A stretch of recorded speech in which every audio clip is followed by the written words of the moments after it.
Good evening. Today I have Catherine. Hi, Catherine. Would you like to introduce yourself and tell us a little bit about yourself?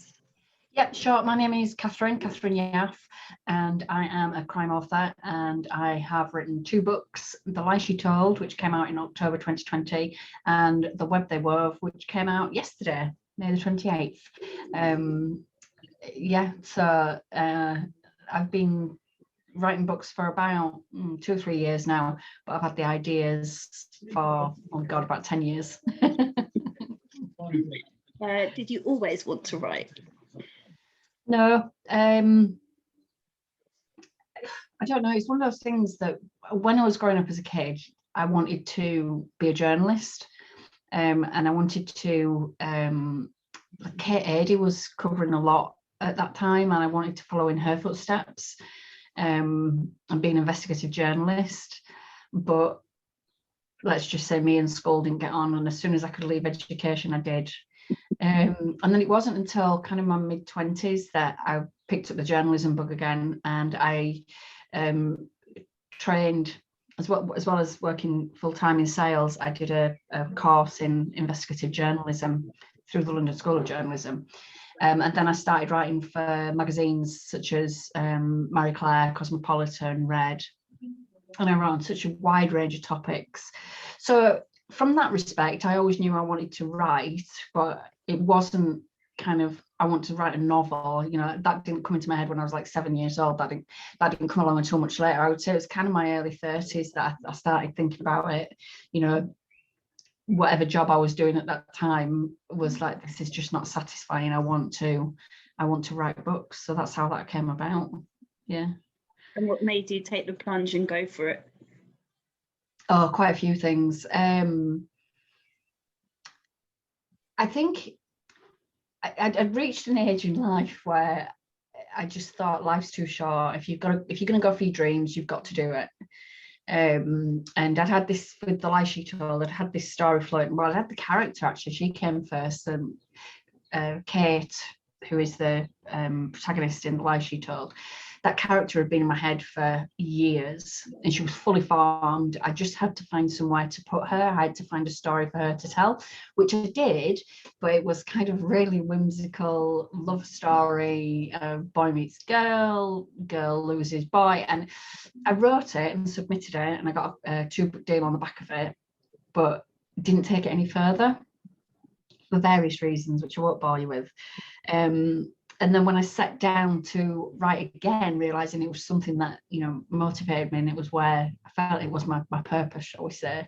Kind of my love of true crime and crime documentaries came to the fore, and this lovely whimsical romance turned into a very grim, dark novel. And yeah, again, pitched it, but I just thought there is so much out there, so much capability for doing self-publishing. I decided to self-publish because I've got a marketing background and knew kind of all the digital marketing stuff. I had a fairly good social media presence, so I went down the self-publishing route.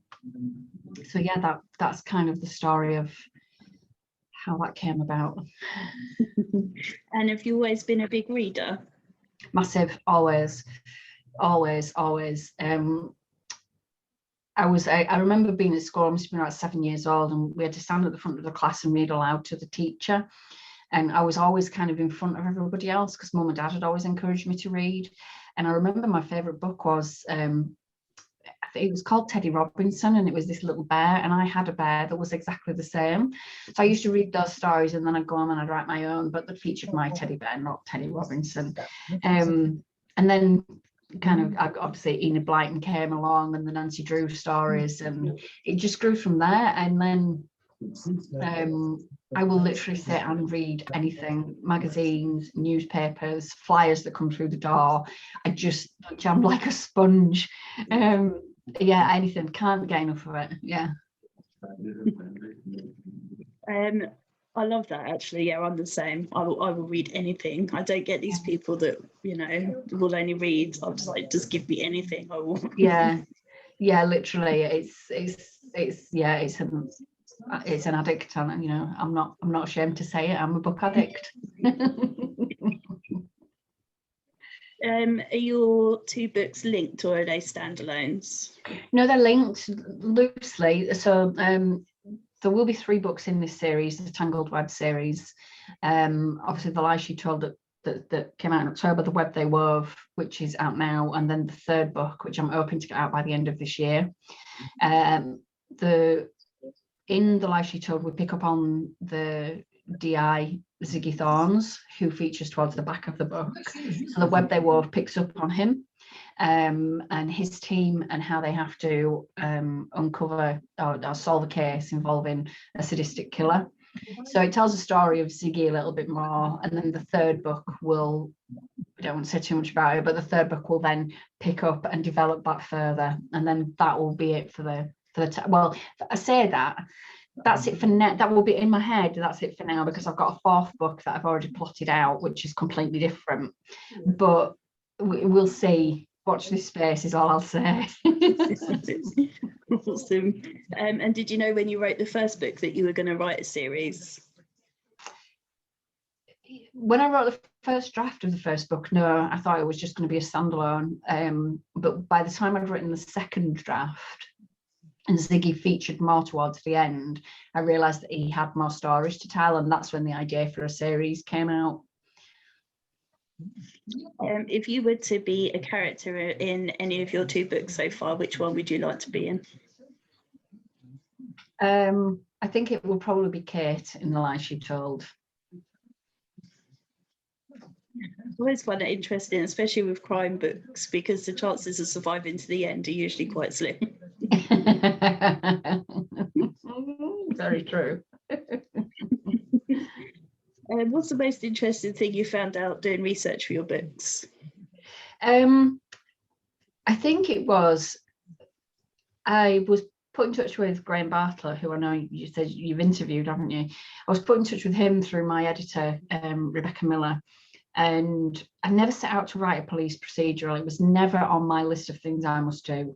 So going into it completely blind, for me, when I was growing up kind of in the late 70s, early 80s, the police were like kind of held up here, and they did this mysterious job and just appeared in their uniform if houses were broken into or a body was found, because obviously being in Leeds, the Ripper was most prolific at that point. So for me, it was all kind of shrouded in mystery, and I had no idea what the day-to-day job of a policeman would be. So getting into that was really interesting. And then on the back of that, finding out more about the forensics and the psychology. And I think the psychology of it is the bit that really challenges me most. I like finding out more about what makes a murderer, what makes their mind tick, what makes somebody be of that disposition. Are they born that way? Is it something that happens, later in life? So all of it, Donna. I love research. Have you is it Mindhunter? Have you read Mindhunter? Yeah, I have. Yeah, I've read it. Yeah, read it. Watched both series now. Got the book over here. Yeah. That made me. I was like, I want to be a forensic psychologist. That's awesome. Yeah. But I imagine it's nothing as glamorous as it seems. Absolutely not. No, I did. I studied criminal psychology a couple of years ago, and that gave me a little bit more of an insight. But I realised halfway through it wasn't criminal psychology that I wanted to study. It was forensic psychology. They're very different areas. So yeah, I don't know if I could go work for the FBI though. I don't know. It sounds kind of cool. I'm wondering if they'd accept my forensics degree. Maybe. I don't see why not. Yeah. Special agent Donna Moffat. Yeah, I could totally see you doing that. Me too. Have you made lots of author friends? I have, and I haven't met any of them because obviously my journey started out at the beginning of last year, and then COVID happened. But I've made quite a few author friends who have been so supportive. The writers community on Twitter is just incredible. You know, if you're having a bad day, if you're struggling to put words on the page, if you're nervous about your publication day or anything like that, I just kind of tweet it, #writing community, and I can guarantee at least 3 or 4 published authors, I mean, well known as well as, you know, not so well known, will pop up and just give you a few words of encouragement. And throughout the launch yesterday, I was blown away by the support I got. So yeah, I've made quite a few writer friends. I'm hoping, fingers crossed, that we'll get to meet up as all the lockdown measures unlift. And do you hear a lot from your readers?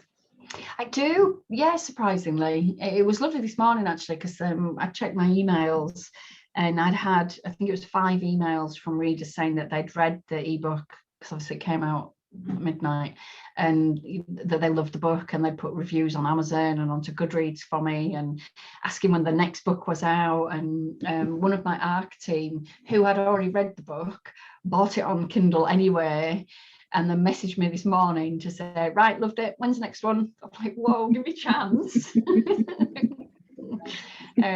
So yeah, I do. And I also have a monthly newsletter that goes out, and I love it when people come back to me on that. They tend to, because I overshare, if I'm honest, or I tell people I've been to the dentist or I've had my haircut or whatever it is, and I get people coming back and saying, oh yeah, no, I went for my haircut first time after lockdown and stuff like that. So it's great. It's nice to have that little bit of rapport. Yeah, I'm probably guilty of that as well, like telling you I needed to pee before we started. Always doing it, can't help it, just comes out. I totally forgot what I was going to ask you then as well. It's thrown you now, hasn't it? It has.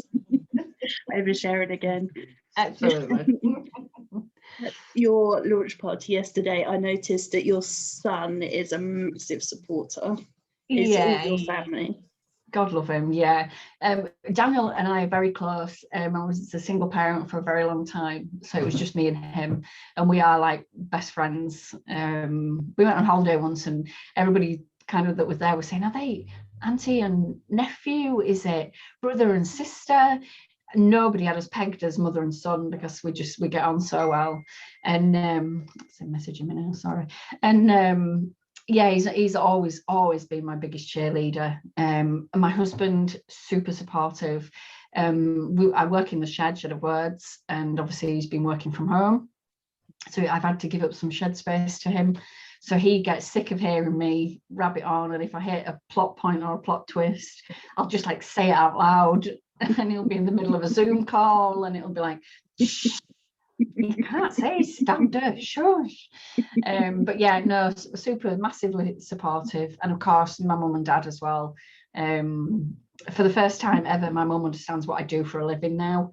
When I did the digital marketing, she's not tech savvy at all, and she had no idea. She thought I ran the internet. So when I turned up with a physical book and said, this is it, mum, this is what I do, she was like, oh, I get it now. But she's now like my age, and she'll go to the local Tesco's and be like, did you know our Catherine's a writer? They call me Catherine. So yeah, so I'll get a phone call. Oh, I just saw Roy in Tesco's. Could you sign a book for him and drop it off? He'll pay you. And then my dad, who I'm extremely close to my dad, and he was poorly when the first book came out, and he couldn't really get involved in any of the promo of it and stuff like that. And I know that he felt guilty and he felt bad about it, because he's always backed me up. So it was nice on Friday, as part of the publication day, he said, right, come on, we're going to go out for lunch. So we went out for a lovely Chinese, and it was so nice just to spend part of that day with him. So yeah, I've got a super supportive family. That's lovely. Yeah, because not every author does, actually, which really surprises me.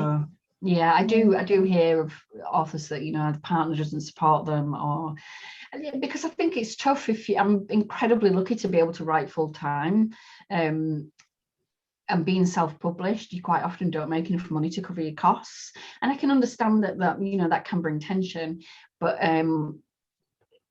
I just think if it's your purpose, if it's your goal, if that's what makes you happy, then you have to make allowances sometimes, and thankfully my husband agrees. I'm guessing if I asked you what your favourite moment so far as an author was, it would be yesterday. It would be, yes, it would be the 28th, Friday, the 28th of May between 6 and 7 p.m. when the book came out and I did the launch party. And then the other day would be Friday, the 1st of October when the first book came out, The Lie She Told. And then before that, probably when Daniel was born, nearly 30 years ago now. What's your biggest dream? Biggest dream, I'm not sure. I'd like to see the books turned into a TV series. I've had a few people say to me this, this should be on TV, but you don't know whether they're just saying that to make you feel good. But I think that would be the pinnacle for me, really, for them to be picked up by a TV network. So we'll see, fingers crossed. I've put it out there in the universe now, so yeah, I know I need to get like a Netflix person following these interviews just so they can start picking up. we do. I mean, I keep emailing Radio Leeds and Calendar and stuff. I've got nowhere so far.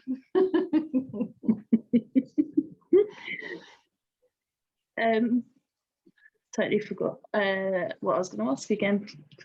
Oh, did you have anyone in mind for who you'd like to play your main characters?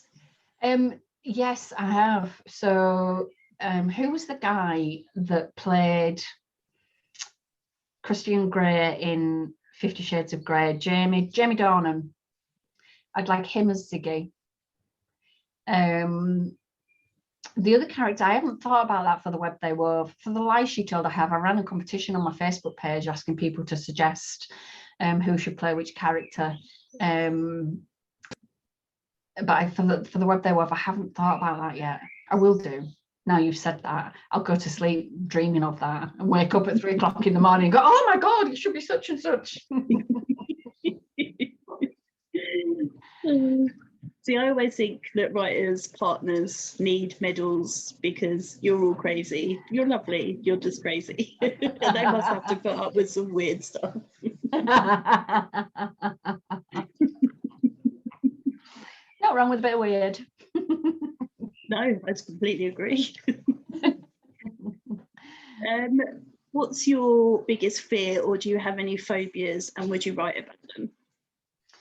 I don't particularly know. I'm very much one of these that take each day as it comes and live your life to the fullest. So no, I don't have any particular fears or phobias. No,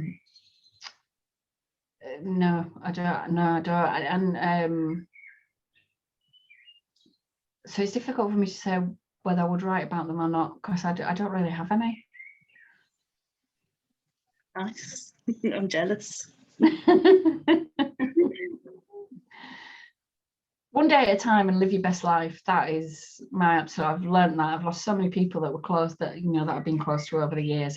Life is too goddamn short. Get out there and kick the living daylights out of it.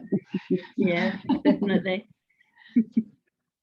If you're able to spend the day with any author, dead or alive, who would you like to spend the day with? Stephen King. Without a shadow of a doubt. I would travel to Maine. I would follow him around until he sat down for a cup of coffee with me, and then I would pick his brains, not for writing tips, but just about his life and just about how he came up with the story for Carrie, and how he writes these truly magnificent books. Where's his brain at? What world does he live in? Do you know what I mean? What planet is he on that is so far removed from us mere mortals that makes him be able to write so prolifically, but then with such intensity as well? I love him. Absolutely love him. Yeah, same. And I mean, he's had quite a life anyway, hasn't he? But to be able to go from some of the really dark horror stuff to some of the sort of maybe lighter crime stuff that he's doing at the moment, mad. Yeah, absolutely. Yeah. A woman after my own heart. Trying to get him for the podcast. I mean, we'll see. I've reached out to him.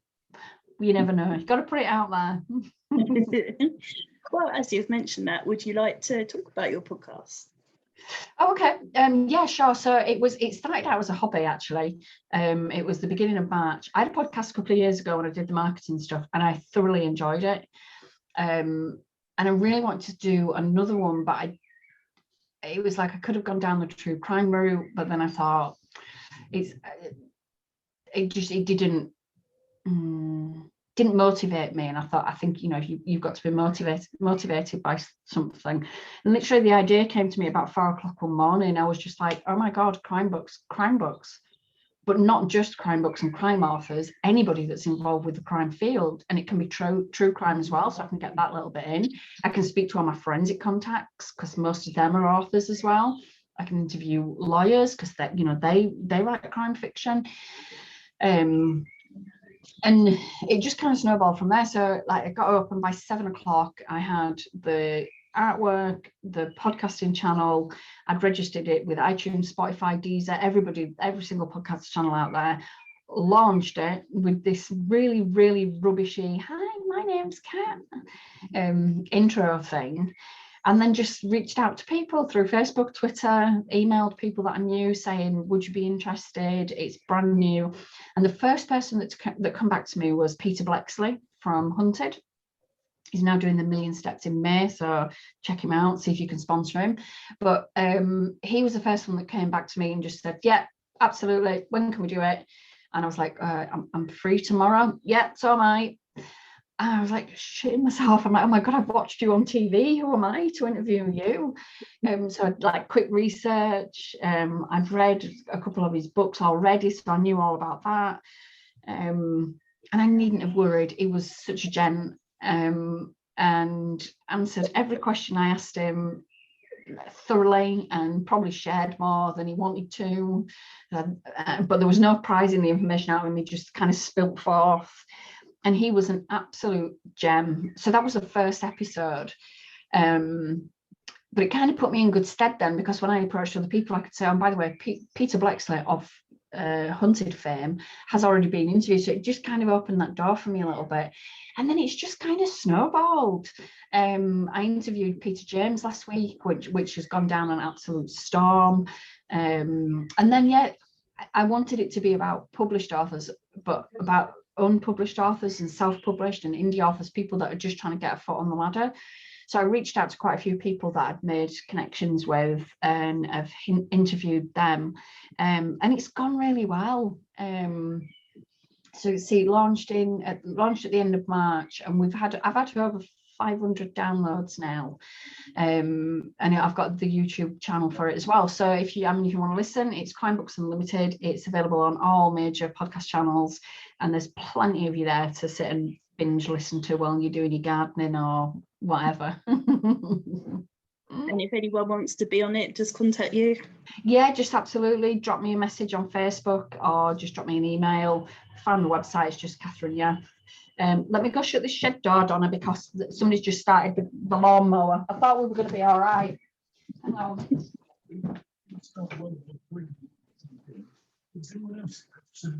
I'm back, I'm here, sorry. Thought everybody put the lawnmowers away for the day.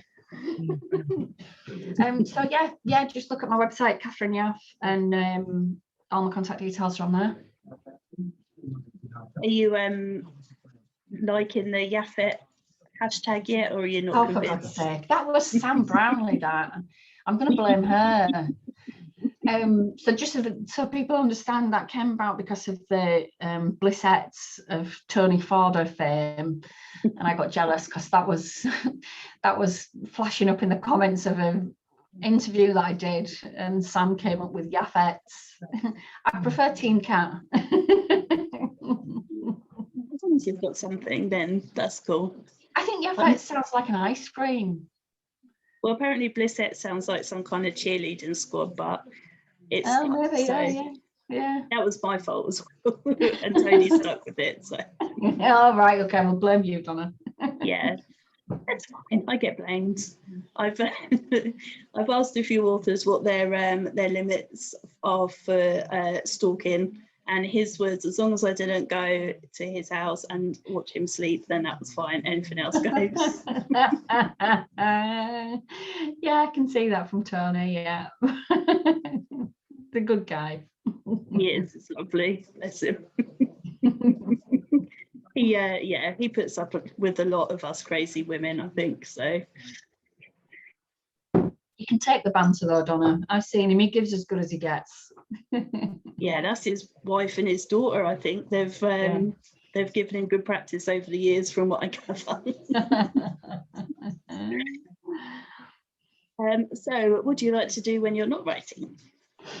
Well, I do cat sitting, as you know from last night's large party. Yeah. I look after people's cats, mainly because I've got 2, Jensen and Button. My husband won't let me have any more because he's allergic to cats. So as a way of getting more cats into my life, I set up a little cat sitting business, and I'm now so stupidly busy between May and October that I don't really have a chance to do much else. So it's literally up at 6, go out, feed some cats, come back, write. Yeah, my life is cats and books. I mean, I couldn't be happier. Literally living my ideal life. Yeah. Yeah, I'm not jealous. I mean, I'm living on a tin of beans a week. Do you know what I mean? But who cares? I'm happy.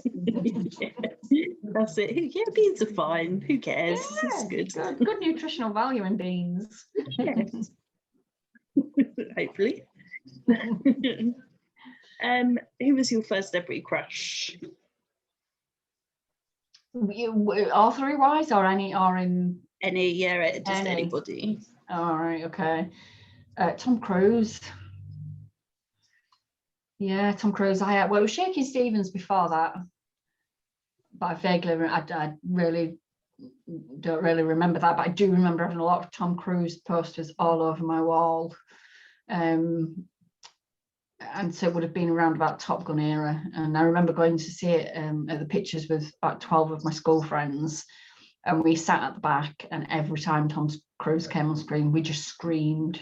It was pathetic. I mean, I look back now and I think, oh, you didn't, but I did. Yeah, I did. And I must admit, he was on Graham Norton a few weeks ago, and he came on, and I thought, yeah, I can see why I really crushed on him hard. I still think he's an attractive man, but he's got a massive nose. Well, you know, he's a pretty good actor and he seems like a nice guy, so I suppose he can't have everything. No, true. If I had some fault, otherwise there's no hope for humanity, is there? Exactly. If you were to invite 4 famous people to a dinner party, who would you invite? Peter James, that shadow of a doubt. He's such an interesting man. When we chatted the other week, I mean, you would expect him to be a natural storyteller anyway, because he writes brilliant books, but he's just so interesting. It seemed that every question I asked him, he had some kind of experience related to it. And I talked to him about, my favourite book of his was The House on Cold Hill. And I chatted to him about it, and oh my God, just the stories he could tell me, because that was a house that he used to live in. And the blueprint for the house were actually in the back of the book. And I thought, is that just a publicity thing? Is it just a map? But it was absolutely true. So Peter James, how many more did you say? 4? Yeah. Hang on a minute. The air gets really dry in here in the shed. Excuse me. So I have to keep sipping. And it's alcohol free, by the way. Authors.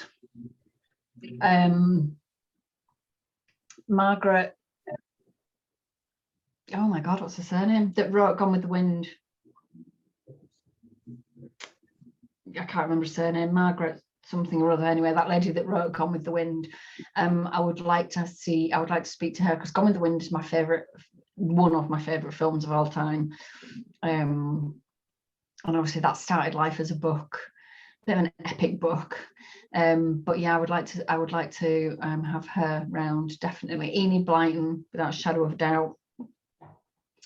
And then very possibly a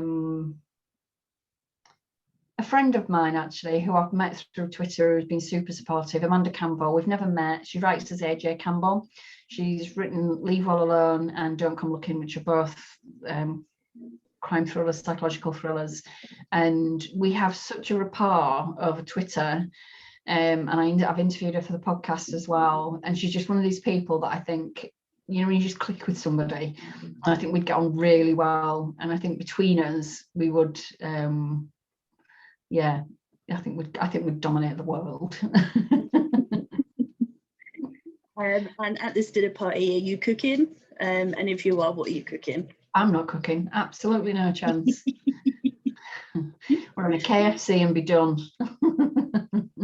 Nice. No, I'm not cooking. I don't cook, can't cook, won't cook, don't want to cook. Yeah, that's the way to do it. I mean, why would you want to ruin your evening by, badly cooking anyway? Absolutely no. It'd be like, the Bridget Jones Diary where she serves blue soup. That would absolutely be me. Absolutely. Yeah, no. I'm not bad once I've set my mind to it, but I just find it boring. I just find it so dull. And the other week I cooked a risotto and I gave up halfway through and said to the husband, "You're gonna have to do this. I'm bored out of my mind." No, can't be bothered. KFC all the way. 12-piece bucket. Might even get 2 12-piece buckets as far as. Sounds like a good plan. If I was to ask your husband, your son, and those closest to you what your worst habits are, what would they say? Oh, I don't know. You'd have to ask them. Oh, that's a good question, Donna. What would they say? Well, my son would say sleepwalking, because I do sleepwalk, and he he very often has had to rescue me from the front garden or from the porch or sitting on the decking out the back in the early hours of the morning. He once came home with, he was about 18 at the time.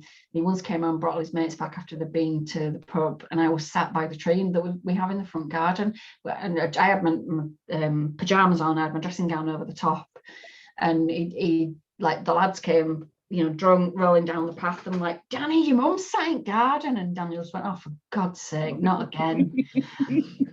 And he'll just say to me, "Mum, go back to bed," and I'll stand up and I just walk back in the house. I don't make a big deal of it or anything. But the lads were like, "What is she doing?" And Daniel, she sleepwalks. She sleepwalks. And my husband will probably say sleep talking, because I chatter in my sleep all night. In fact, I've never believed it. So I downloaded a sleep app onto my phone and recorded myself. Oh my God, the conversations I have. There was one of them. I have this ability. I'm a very, what do they call it? I dream with the front of my brain. So I'm a very active dreamer, and I can control the dreams. So if I'm having a dream I don't like, I can tell it to stop and start another one. I can't remember what it's called. But anyway, so on this sleep app, all you hear one night is me saying, "I've had enough of you now." And I was like, I played it back to Mark. I said, "What the hell was that about?" He said, "You wouldn't have liked the dream that you were having." Don't be ridiculous. The same night I did it again. "I've had enough of you now. I'll have another one, please." Yeah, 2 or 3 times during the night. If I don't like the dream I'm having, I change it. I mean, just bizarre. Just bizarre. So they would probably, that's what I think they would say. In reality, it might not be anything like that. It might be that I talk too much. Yeah, if it's in your sleep as well, then yeah, I never stop. Oh, that sounds awesome though. That's like really cool, but I guess kind of weird. But it freaks people out. I've woke my husband up scratching his head, telling him that he's got spiders in his hair. I kicked him out of bed because I told him he'd spilled cornflakes all over the sheets. He's not. And once when my son was moving house, him and his girlfriend came and stayed with us for a while, and he had said to his girlfriend, "There's a chance that my mum might come into the bedroom in the middle of the night. If she does, just wake me up and I'll tell her to go back to bed." Because I had this thing where I would just go stand at the side of his bed and watch him. Obviously, I wasn't aware of it, and it didn't freak him out because he knew what I was doing. But I'd got a new dressing gown, and it was a white woolly dressing gown, full length, but it had a massive hood.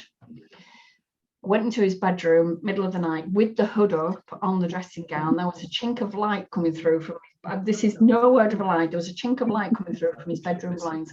His girlfriend, Sadie, screamed, nudged Daniel and said, "What the, your mother stood there."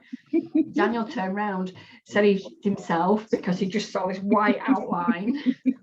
realised what had happened and just calmly said, Mum, go back to bed. And turned over, and he went back to sleep. I just turned and left. Sadie was up in the kitchen shaking from head to toe. yeah, just. And that's they're getting married, aren't they? Yes, did they you say are. yesterday? So you haven't frightened her off. No, then. I haven't. She's absolutely lovely. She puts up with my stupidity. She puts up with my stupid son as well. So she knows what she's getting into. Yeah, they get married on the 16th of July, and I can't wait. It got cancelled last year, and then they got another date, and it got cancelled again. It's definitely happening this year. So yeah. She must be a brave girl then if she's stuck around. Either brave or stupid, Donna, we don't know yet. we think she's brave. We're going with brave. Well, she might have skeletons that you've got to unearth yet anyway. So yeah. Are you working on anything at the moment, and then do you know what's coming next? Yes, I've done the outline for book 3. I've written about 20,000 words, but I have a sneaky feeling I'm probably going to change that. I've written the outline. I know how it ends. I loosely know what happens in the middle. Don't know how it starts yet. So that's that, and then that's book 3. That will be the last in the Tangled web series, and then I'm doing a standalone, which is a psychological thriller, which is going to take quite a bit of research. So in between plotting for book 3, I'm doing the research for book 4. So yeah, but I'm kind of stuck in the middle now, because I don't know whether to take, because I've had 2 books out in less than a year and about 8 months apart, and I really want to get a 3rd one out, so I've done them all in the space of a year. But I don't know whether to take a break and maybe get the 3rd one out at the beginning of 2022. I don't know yet. I need to take the next week or so just to because my head's a bit of a mess at the minute, as you can imagine.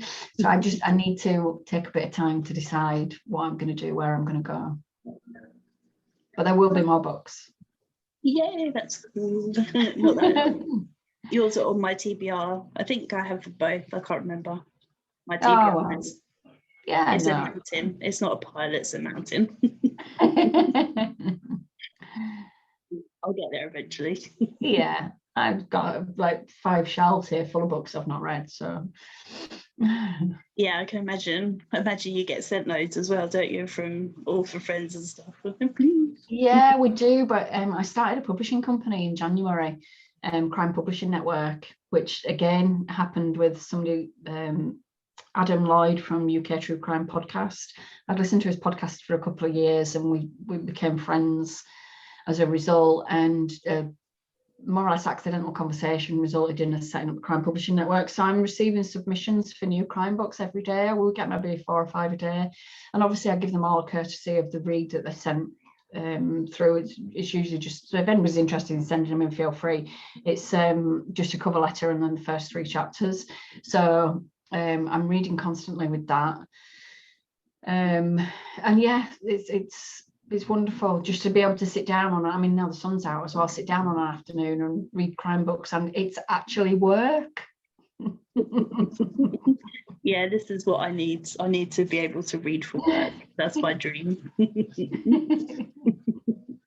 Are you planning on going to any of the festivals? Yes, I'm going to CrimeCon. Can't wait. That's at the end of September in London. And I'm looking forward to meeting up with all my true crime buddies, because we have such a little community going on. So yeah, I'm looking forward to that. I've got one booked next year, which is Tales on Trent, which will be my first in-person author event. Never done it. I've never done, because obviously I started writing during a pandemic, so I've never actually gone out to any events. But I'm hoping that will change in the coming months. Yeah, you'll see me there then. I'm helping organise that. So. Oh, cool. Oh, fantastic. I'm doing the author panels as well. Oh, brilliant. I don't know how this has happened, but there we are.